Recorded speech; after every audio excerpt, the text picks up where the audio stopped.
छोरा मान्छे हो तिमी, कतिपय कुराहरू मनमै होला, कतिपय कुराहरू मुख खोलेर भन्न नसक्ला। जिम्मेवारीहरू धेरै छ तिम्रो काँधमा। कहिलेकाहीँ त्यो घर परिवारले नबुझिदिँदाखेरि आत्तिन्छौ होला तिमी पनि। बस तिमी सङ्घर्ष गर्न कहिले नछोड्नु। त्यो घर परिवारले नबुझ्देला तिमीलाई पनि। कहिलेकाहीँ तिमी पनि रुन्छौ होला, आफूले आफूलाई सम्हाल्ला।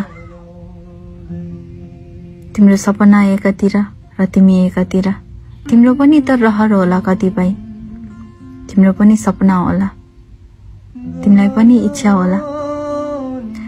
कतिपय मान्छेहरू तिम्रो पछि लाग्दै आउला, कतिपय मान्छेहरू आफ्नो स्वार्थको लागि आएको हुन्छ। हर कोही मान्छे तिम्रो लागि आएको हुँदैन। विश्वास गर्नु भन्दा अगाडि मान्छे चिनेर मात्रै विश्वास गर्नु। र तिमी सधैँ आफ्नो सपनातिर लाग्नु। एक दिन कसो सफल नहोला र। सङ्घर्ष गर्न कहिले नछोड्नु। सफलता एक दिन अवश्य हुनेछ। नआत्तिनु तिमी। अरूको ठाउँमा छ, धेरै गाह्रो हुन्छ होला। कहिलेकाहीँ आमाको याद पनि झ्याप्पा आइदेला। र तिमी नरुनु, थाहा छ रुन्छौ तिमी एकान्तमा गएर।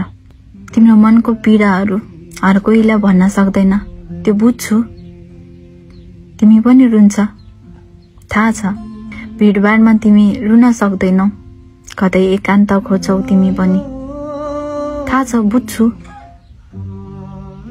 तर पनि तिमी नआत्तिनु। बाटोमा हिँड्दा ठेस लाग्न सक्ला, जोगाएर हिँड्नु। कहिलेकाहीँ मन पनि धेरै दुख्ला, नआत्तिनु तिमी।